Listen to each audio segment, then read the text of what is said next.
الرحيم يا أيها الذين آمنوا إذا جاءكم المؤمنات مهاجرات فامتحنوهن الله أعلم بإيمانهن فإن علمتموهن مؤمنات فلا ترجعوهن إلى الكفار لا هن حل لهم ولا هم يحلون لهن وآتوهم ما أنفقوا ولا جناح عليكم أن تنكحوهن إذا آتيتموهن أجورهن ولا تمسكوا بعصم الكوافر واسألوا ما أنفقتم وليسألوا ما أنفقوا ذلكم حكم الله يحكم بينكم والله عليم حكيم۔ یہ سورۃ الممتحنہ سورہ نمبر 60 کی آیت نمبر 10 کی تلاوت کی گئی ہے۔ ان آیات کا ترجمہ یہ ہے کہ اللہ رب العالمین بیان فرماتا ہے کہ لوگوں جو ایمان لائے ہو، جب تمہارے پاس کوئی مومنہ عورت ہجرت کر کے آئے تو اسے چیک کر لو۔ اللہ زیادہ جانتا ہے ان کے ایمان کو۔ اگر تم جان جاؤ کہ وہ مومنہ ہیں تو تم انہیں کافروں کے پاس واپس نہ بھیجو۔ وہ مومنہ عورتیں نہ تو کافروں کے لیے حلال ہیں اور نہ ہی کافر ان مومنہ عورتوں کے لیے حلال ہیں، اور تم انہیں جو کچھ ان کافروں نے ان عورتوں کے لیے مہر مقرر کیا تھا اسے ادا کر دو، اور تمہارے اوپر کوئی حرج اور گناہ نہیں ہے کہ تم ان سے نکاح کرو جب تم ان کو مہر دے دو، اور تم کافر عورتوں کی عزتوں کو اپنے پاس روک کر کے نہ رکھو۔ جو کچھ تم نے خرچ کیا ہے ان عورتوں پر اس کو ان کو دے دو۔ وہ سوال کر لو، لے لو ان سے جو کچھ خرچ کیا ہے، اور چاہیے کہ کافر بھی جو کچھ خرچ کیے ہیں ان عورتوں پر لے لیں۔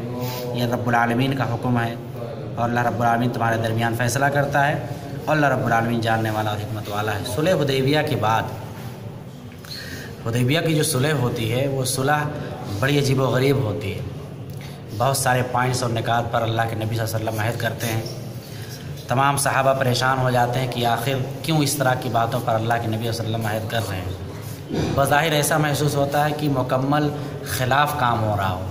اللہ کے نبی صلی اللہ علیہ وسلم ان کے تمام شرطوں کو قبول کرتے جاتے ہیں، صحابہ پریشان ہو جاتے ہیں، یہاں تک کی حالت ہوتی ہے کہ صحابہ جو ہے قربانی کے جانور کو قربان کرنے کے لیے بھی نہیں تیار ہوتے۔ اتنا ناراضگی رہتی ہے یا اتنا غم میں رہتے ہیں۔ اللہ کے نبی صلی اللہ علیہ وسلم بھی پریشان ہو جاتے ہیں کہ آخر کیا وجہ ہے، صحابہ میری بات بھی نہیں مانتے۔ اس کے بعد تو ام سلمہ رضی اللہ تعالیٰ عنہ سے مشورے کے اللہ کے نبی صلی اللہ علیہ وسلم پھر بال مڈواتے ہیں، قربانی کرتے ہیں، پھر سارے صحابہ بھی اپنی بال مڈوا کر کے اور قربانیاں کرتے ہیں۔ بظاہر تمام مسلمانوں کو ایسا محسوس ہوتا ہے کہ مسلمان یہاں پر بری طرح سے کمزور پڑ گئے ہیں۔ اللہ کے نبی صلی اللہ علیہ وسلم وہی کرتے ہیں جو رب العالمین چاہتا ہے۔ اسی صلح کو اللہ تعالیٰ کہتا ہے سورہ فتح کے اندر، اِنَّا فَتَحْنَا لَكَ فَتْحًا مُبِينًا، کہ ہم نے آپ کو سب سے کھلی ہوئی جیت اور فتح دی ہے۔ اس موقع پر ان لوگوں نے ایک عہد و پیمان یہ بھی کرایا تھا کہ اگر کوئی مسلمان ہمارے یہاں آ جائے گا کفار کے پاس تو ہم اسے واپس نہیں کریں گے، لیکن اگر ہمارے پاس سے کوئی اسلام قبول کر کے آپ کے پاس جائے گا یا ایسے ہی جائے گا تو آپ کو اسے واپس کرنا ہوگا۔ اللہ کے نبی صلی اللہ علیہ وسلم نے یہ شرط بھی مان لی تھی۔ ہوا یہ کہ حضرت ام کلثوم بنت عقبہ بن ابی معیط یہ اسلام قبول کرتی ہیں، اور اسلام قبول کر کے چلی جاتی ہیں کہاں؟ مدینہ، صحابہ کے پاس ہجرت، جہاں پر مسلمانوں نے ہجرت کی تھی۔ ان کے دو بھائی عمارہ اور ولید دونوں اللہ کے نبی کے پاس پہنچ جاتے ہیں، اور اللہ کے نبی سے انہیں واپس کرنے کی بات کہتے ہیں۔ اللہ رب العالمین کی ذات تمام چیزوں کے بارے میں جانتی ہے، اس کو ہر چیز کی خبر ہے، تمام لوگوں کی نیتوں کے بارے میں بھی خبر ہے۔ اللہ رب العالمین نے یہاں پر مسلمانوں کو حکم دیا کہ اس عہد کو یہاں پر نہیں مانا جائے گا۔ اس موقع پر یہ آیت کریمہ نازل ہوتی ہے۔ کیا نازل ہوتا ہے کہ لوگوں جو ایمان لائے ہو، جب تمہارے پاس کوئی مومنہ عورت ہجرت کر کے آئے تو تم اس کا امتحان لے لو، چیک کر لو، اور اسے واپس نہیں کرنا ہے اگر تم ایمان پر مطمئن ہو جاؤ۔ امتحان لینے کا مطلب کیا ہے؟ حضرت اوفی رضی اللہ رحمہ اللہ حضرت ابن عباس رضی اللہ تعالیٰ عنہ سے نقل کرتے ہوئے بیان کرتے ہیں کہ یہاں پر فامتحنوہن کا مطلب یہ ہے کہ آپ چیک کریے کہ وہ کلمہ شہادت پڑھتی ہے کہ نہیں پڑھتی، وہ اسلام قبول کر رہی ہے کہ نہیں کر رہی۔ اگر وہ اسلام قبول کی ہوئی ہے، دل سے اس کو مان رہی ہے، اس پر کوئی زور زبردستی دباؤ نہیں ہے، تو اس کو پھر اپنے پاس روک لیجئے، اسے واپس نہیں کرنا ہے۔ اور اگر ایسا نہیں ہے تو اس کے بارے میں بیان فرماتے ہیں کون؟ حضرت مجاہد رحمۃ اللہ علیہ۔ وہ کہتے ہیں کہ یہاں پر امتحان لینے کا مطلب یہ ہے کہ اس سے پوچھو کہ آیا وہ شوہر سے ناراض ہو کر کے آئی ہے یا اسلام قبول کرنے کے لیے آئی ہے. اگر وہ شوہر سے ناراض ہو کر کے آئی ہے تو اسے واپس بھیج دیا جائے گا، ورنہ اسے واپس نہیں کیا جائے گا. تو یہاں پر اللہ تعالیٰ نے جو بات کہی ہے کہ اس کا امتحان لیا جائے، تو مطلب یہ ہے کہ ایمان کو چیک کیا جائے. کیا اللہ تعالیٰ نہیں جانتا کہ وہ ایمان والے ہیں؟ اللہ تعالیٰ جانتا ہے، لیکن ہم لوگ کیسے جانیں گے؟ تو ہم انسانوں کے لیے رب العالمین نے کہا کہ تم چیک کر لو، اور جب چیک کرنے کے بعد یہ بات یقین ہو جائے کہ ایمان والے ہیں تو پھر مومنہ عورتوں کو واپس نہیں کیا جائے گا. عورت ویسے بھی کمزور ہوتی ہیں، آپ سب دنیا جانتی ہیں. انہیں تو ہر موڑ پر چاہیے ایسے لوگوں کی جو ان کا سپورٹ کر سکیں، ان کے دکھ درد کو سمجھ سکیں، ان کا بھرپور خیال کر سکیں. اب دنیا اگرچہ عورت کو برابری کا حق دینے کی کوشش میں ہے، عورت کو مرد بنانا چاہتی ہے، تو یہ الگ مسئلہ ہے.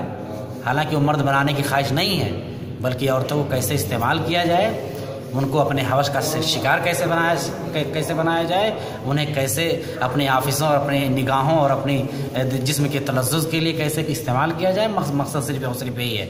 عورتوں کو جو بھی لوگ برابری کی بات کہتے ہیں، عورتوں کو برابری کیا آپ دیں گے؟ عورتوں کا حق تو یہی ہے کہ جہاں پر وہ ہیں بیچاری، ان کو وہیں پر رکھا جائے، ان کا خیال کیا جائے، ان کے پاس لحاظ کیا جائے، ان کو عزت دی جائے، انہیں گھروں میں رکھا جائے، ان کا بھرپور خیال کیا جائے. عورت کی قدر یہی ہے. لیکن عورت کی قدر کا مطلب لوگوں نے سمجھا بازار میں آ جائے، تو یہ لوگوں نے صرف اور صرف اپنے ذہن و دماغ کو مزہ لینے کے لیے ان عورتوں کو گھروں سے نکال کر بازاروں میں رکھا ہے. تو اللہ رب العالمین نے کہا کہ اگر تمہیں اطمینان ہو جائے ان کے ایمان پر تو تم انہیں واپس نہیں کرو گے. فَإِنْ عَلِمْتُمُوهُنَّ مُؤْمِنَاتٍ فَلَا تَرْجِعُوهُنَّ إِلَى الْكُفَّارِ، تو آپ ہرگز نہیں واپس بھیجیں گے انہیں کفار کے پاس.